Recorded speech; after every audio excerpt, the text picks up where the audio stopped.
Ooh, it's a fan. Okay, there we go.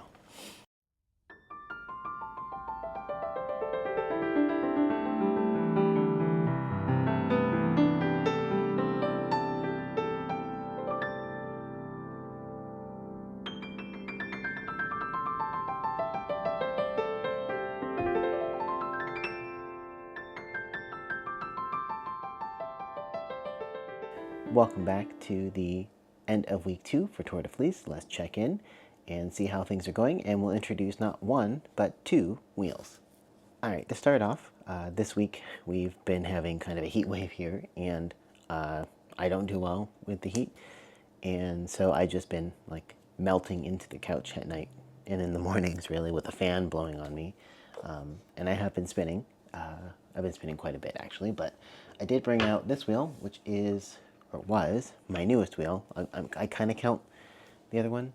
And I did pull out this wheel for some spinning, and this is one of my newer wheels. This is my Majocraft Rose I bought last year, and I was curious about Majocraft. I've heard they're good wheels, and I would agree with what I've heard. They're very smooth, they're very light on the treadling, just not very good for beginners. I would say they're a little bit harder to control. But if you're looking for a wheel that is really capable, that's fairly lightweight, can kind of go and morph with you, and you can easily take the flyer off to get to the bobbin without having to take off quite a few pieces and juggle like the bands and stuff, unlike on the matchless, then this is a really good contender. The only thing is that they are kind of hard to find, here in the States at least. You don't usually find them used very often, and when you do, they're still pretty pricey. But if you have a chance to try one of these out, or a matchless, which I really love the matchless, as you know, definitely give it a try. I know a friend of mine is looking to upgrade her Lendrum, her folding Lendrum, and I said, well, if you're thinking of upgrading to go faster, because you're basically at the end of that wheel, go ahead and try my Rose and my matchless and see if there's one of those would work for you. Because I think that's one of the benefits of having crafting friends, is that you can try other equipment and see what works for you before you buy it. Because I've bought equipment sight unseen, never tried them, and I fortunately liked them, but there's been times when I bought something and I was kind of disappointed. So I don't know if you have multiple wheels or not and how you use them, but I kind of tend to have my wheels split into like 2 categories. My treadle wheels are usually the ones I do my singles on, and then the other wheel I have is the one I usually do plying with. And so I decided to upgrade to the Hansen Pro after almost 10 years, because when I was talking with Kevin, one of the owners, I think, of Hansen at Lambtown last year, he said that for me and my style of spinning and just how much I push my poor wheels, that the Pro would be a better fit for me. And he demonstrated some of the features of it to me, and I understood the benefits, because when I originally bought my first Hansen, there was the original and the Pro, and I didn't want to spend the extra money for the Pro, because I was like, why would I want to spend more money on something I'm not sure I'm going to like? And I didn't really want to spend the extra money in general. And I wish I had, but now that I know, now I have a Pro, and this is actually my more travel wheel and my plying wheel specifically. I have a woolly winder also for this wheel that I keep serviced, which if you have a woolly winder for your wheel, I definitely recommend testing it. I can put a video in of what it should be doing, and that will tell you if it needs to be cleaned or not, and there's a really good manual PDF online to show you how to do it. So, all right, let's get off the floor onto the couch and start spinning, and let's see where I'm at and kind of what the next bit of spinning will be for the last week of Tour De Fleece.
I just finished plying the 3 braids that I have spun so far. The other braid I'm working on is still on the first bobbin. I might be able to finish that one probably not tonight, but maybe tomorrow if I go to my spinning group. But now that I have these done, I need to free up these bobbins. And so let's get these on the scanner and see how much we actually spun. Or just ignore the mess of my table. But now we're going to get to scanning, which I don't know about you, but this part has usually been my least favorite in general. But I decided, was it last year? I decided last year, since I was spinning a lot for just quantity, that since I do not like using a manual skein winder because it just aggravates my shoulder, and I have a problem with my right shoulder. It's an old injury, so I decided, to make the investment to an electric. Now, I would have preferred to buy the Crazy Monkey, because I really like their stuff and I know they have good quality, but I think those were like 2 to 3 times as expensive as this one, and this one wasn't inexpensive either, but it's better than doing it by hand. I noticed that I'm actually sitting here, well, you can't really see it, but I am holding the yarn coming off of the bobbin, and you may also have noticed I was not using my woolly winder, because I do have a woolly winder for my old Hansen. But there's a problem with my woolly winder. It doesn't actually fit properly on the Pro, which I'm working with Hansen again.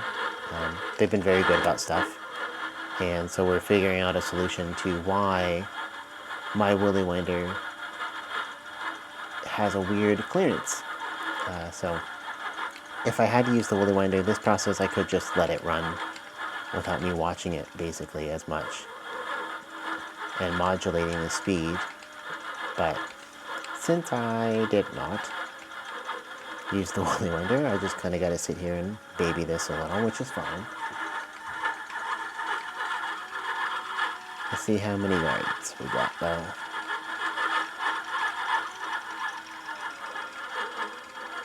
Rotations 232 yards, approximately 464. One may ask, do I need to buy an electric skein winder or a skein winder at all? No, you definitely don't. You definitely don't. The real things to consider are, how much are you actually going to spend? Are you going to spend quite a lot of yardage? Do you spend fine? There's a lot of considerations, and if you have the space and the ability to use a knitting naughty, and that works for you, and your budget and everything, great.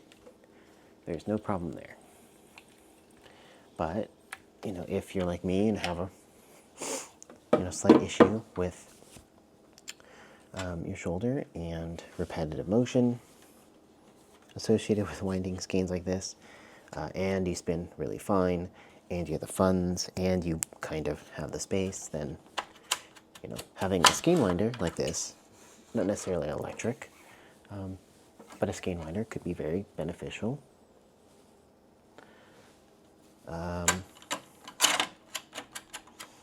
And for me, this was just the best option for its price, especially. Could you get away with, less fancy things? Of course. Of course you can. I mean, there's no police, no spinning police or anything, or anyone saying you have to use certain equipment or do things in a very specific way. And if there are, you can just ignore them. Everybody has their own methods and their own styles and budgets, and, because what works for me may not work for you, and that's perfectly fine. Okay, now that we got these 3 skeined, say they're all pretty even. Yeah, they're pretty even. But total yardage so far with these 3 is 1,242 yards. So, not too bad. I have 2 more braids to spin. One is on the wheel now, and then I have 1 more after that. And those actually are the 2 5-ounce braids. This was actually a 4-ounce. I misspoke. But now I have my cards where I keep the information on the number of rotations and the yardage. And I keep that usually with the skein, but I'm going to bring these to my knit group tonight, and then I'm also going to then wash and set the twist tonight when I get back. So I'm pretty happy with these, and actually seeing these three together, you know, I think maybe this could be a good combination for that design. And I do have the gray, which I have wet set. You know, another color. You know, I could have another color sample to choose from. That's okay in there. But yeah, these three together definitely are just, I think they're meant to be together. So we'll see what the other two braids look like.